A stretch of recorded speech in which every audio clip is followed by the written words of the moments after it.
안녕하세요, 에데스입니다.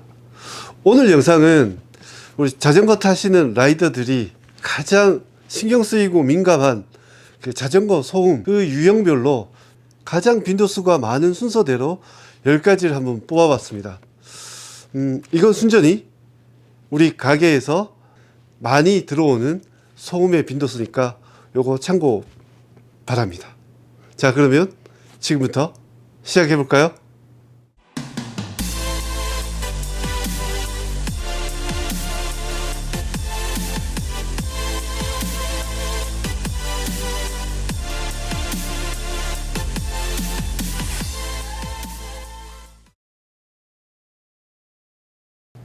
가장 많이 발생하는 소음 1위는 헤드셋 쪽이에요. 헤드셋이 풀려 있거나 헤드셋 안에 땀이나 물이 스며들어서 베어링이 녹이 슬거나 많이 오염이 되거나 그러면 유격이 생기거나 해서 소음이 가장 많이 발생하는 부위 중에 하나입니다. 예를 들어서 지금 이렇게 튕겨 봤을 때 헤드셋에서 아무 소리가 안 나죠. 헤드셋이 풀려 있으면 터덕터덕거리죠. 이렇게 되면 이제 페달링을 하거나 힘 전달했을 때 이 부분이 삐걱삐걱거립니다. 앞바퀴 부분과 이 핸들바가 유격이 있기 때문에 터덕터덕 두둑두둑 이러한 소리가 발생하게 됩니다. 이렇듯 헤드셋이 체결이 잘 되어 있고 오염도가 없으면 헤드셋에서는 소리가 나지 않습니다. 아무튼 빈도수가 가장 많은 부분이라고 보시면 돼요. 두 번째로 많이 나는 소음 중에 하나가 이 시포스트에서 나는 소음들이 굉장히 많습니다.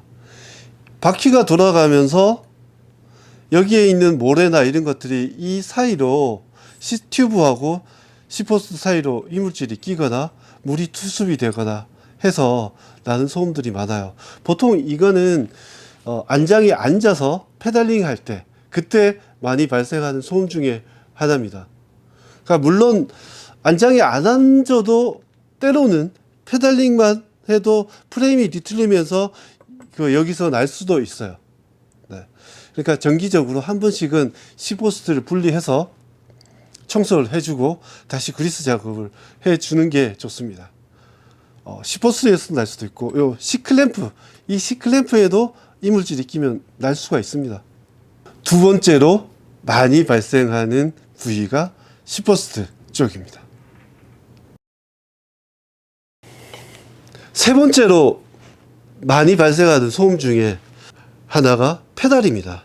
지금 제가 이거를 분해 정비하다가 페달이 엄청 안 뽑히더라고요. 엄청 안 뽑혔는데 페달을 분리했어요. 페달을 분리하고 보니까 지금 그리스도 제대로 발려져 있지 않고 나사산이 녹이 쓴 상태입니다. 이쪽은 논드라이브 방향이고 드라이브 쪽 페달은 어떻게 됐는지 한번 보여드릴게요. 자, 이 페달이 왜 이렇게 됐을까요? 이거 고착되면서 페달을 풀리는 방향으로 해야 되는데 페달이 잠기는 방향으로 돌리는 바람에 분리가 안 되는 거예요. 어쩔 수 없이 페달을 이렇게 분해를 한 다음에 풀 수가 있었습니다. 페달 정비를 안 하면 이러한 현상이 발생하고 소음이 빈번하게 발생할 수 있습니다. 페달을 적정한 토크로 잠그고 체결할 때 그리스를 충분히 발라준 다음에 체결해 주는 게 좋습니다. 네 번째로 많이 발생하는 소음 중에 하나가 이 구동되는 이 휠 스프라켓 라쳇 폴 부분과 라쳇 룸 쪽에서 소음이 많이 발생합니다. 라쳇 폴 소리가 굉장히 쇠소리가 많이 나죠. 이랬을 때는 아마도 이 스프라켓 룸이 라쳇 룸 자체에 그리스가 굉장히 많이 빠져나가 있는 상태라고 볼 수 있을 겁니다.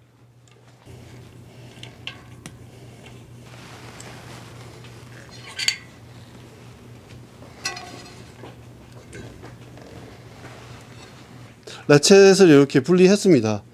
지금 이거 보니까 안쪽에 그리스가 하나도 안 묻어나요. 이거는 굉장히 관리를 잘했는데 너무 세척을 잘하는 바람에 그리스 성분까지 다 날려버린 것 같아요. 이 스프라켓 청소하면서 이 안쪽에 디그리스가 투습이 되어서 이렇게 다 날아갔을 수도 있어요. 청소도 열심히 해주는 것도 좋지만 이렇게 그리스가 빠져나갈 정도로 열심히 청소하시면 안 됩니다. 일반적으로 라쳇 같은 경우는 한 2-3,000km에 한 번씩 분리해서 정비해 주는 게 좋을 것 같습니다. 그러면 너무 많이 발라도 안 좋지만 적당량을 도포해 주는 게 좋습니다.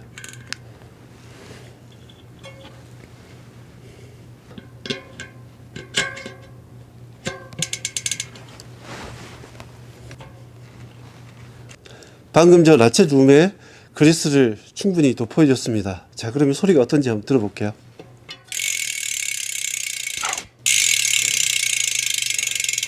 처음 소리보다 굉장히 부드러워졌죠. 청소를 해주고 그리스 작업을 해주는 게 좋습니다. 다섯 번째, 스포크 텐션이 약해지거나 크로스 되어 있을 때 스포크와 스포크 사이에 소음이 발생할 수 있습니다. 스포크와 스포크가 서로 뒤틀리면서 나는 소리가 날 수 있어요. 이것도 많이 나는 소음 중에 하나입니다. 이럴 때는 스포크 텐션을 조정을 해주거나 밸런스와 이런 것들을 다시 한번 점검해 봐야 됩니다. 여섯 번째로 크랭크에 이렇게 체인링이 연결되어 있습니다. 수없이 많이 바퀴를 굴리고 체인을 돌리다 보면 충격에 의해서 체인링 볼트가 풀릴 수가 있어요. 물려져 있는 이 부분에 이물질이 끼거나 하면 페달링 할 때마다 소리가 나요. 삐걱삐걱 찌걱찌걱 하는 소리가 발생합니다. 이렇게 체인링 볼트의 결속 상태가 안 좋으면 이러한 소음이 발생할 수 있습니다. 이런 부분들은 한 번씩 분해 정비하면서 체크해 보셔야 되고, 아니면 간이로 체크해 보실 수 있습니다. 크랭크가 결속되어 있는 상태에서도 충분히 이렇게 제대로 물려 있는지 확인이 가능하니까 한 번씩 꼭 점검해 보면 좋을 것 같습니다.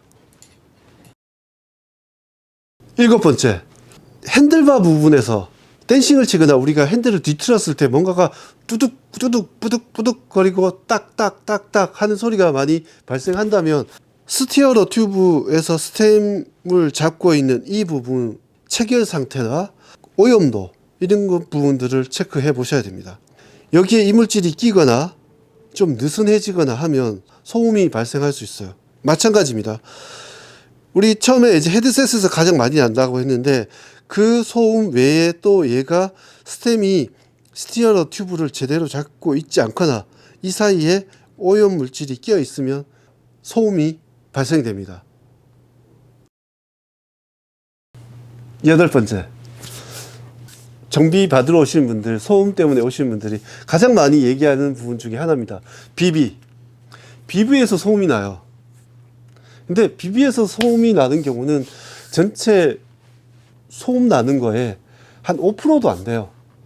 거의 대부분 제가 앞에서 얘기했던 그런 부분들이 대부분 거기에서 나는 소음이고, 비비에서 나는 소음은 작습니다. 왜 작냐면 비비 베어링 그 자체가 굉장히 굵고 크게 되어 있어요. 내구성이 굉장히 강한 부품 중에 하나입니다. 비비에서 나오는 소음은 그렇게 많지는 않습니다.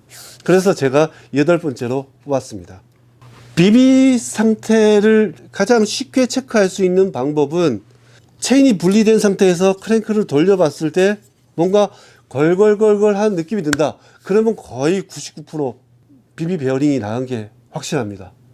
프레임의 진동이 거의 느껴지지 않는다. 그러면 비빌 확률이 아주 드물어요. 간단하게 체크하는 방법은 이렇습니다. 체인을 제거한 다음에 크랭크를 그냥 돌려봤을 때 부드러우면 비비가 손상됐을 확률은 굉장히 적다는 거. 아홉 번째, 크랭크 자체에서 나온 소음이 있습니다. 크랭크 자체. 크랭크 암을 얘기하는 겁니다.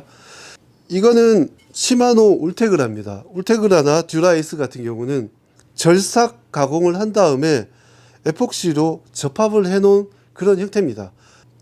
저희가 모든 부품들을 다 분해했는데도 소음이 발생한 거예요. 결국은 뭐였냐면 크랭크를 바꾸니까 소음이 없어지는 거예요. 육안으로 확인이 되지 않은데 소음이 나는 거 보니까 에폭시 처리되어 있는 이 부분 어딘가에서, 크랭크암 어딘가에서 유격이 발생한 거예요. 그 전에 들어왔던 거는 아예 육안으로 띌 만큼 크랙이 가 있었고, 네, 이러한 것들도 발생을 합니다. 해외 사례에서 보면 아예 이 자체가 분리된 것도 있고 부러진 것도 있어요. 아무튼 이러한 소음도 발생할 수 있다는 거.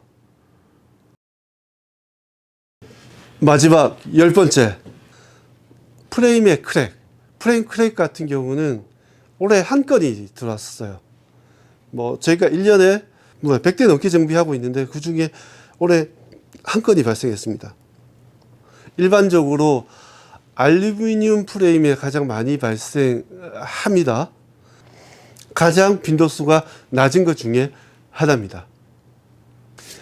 지금까지 소음의 유형 탑10을 여러분들께 설명을 드렸습니다. 만약에 소음이 나면 이 순서대로 하나씩 체크해 보시기 바랍니다.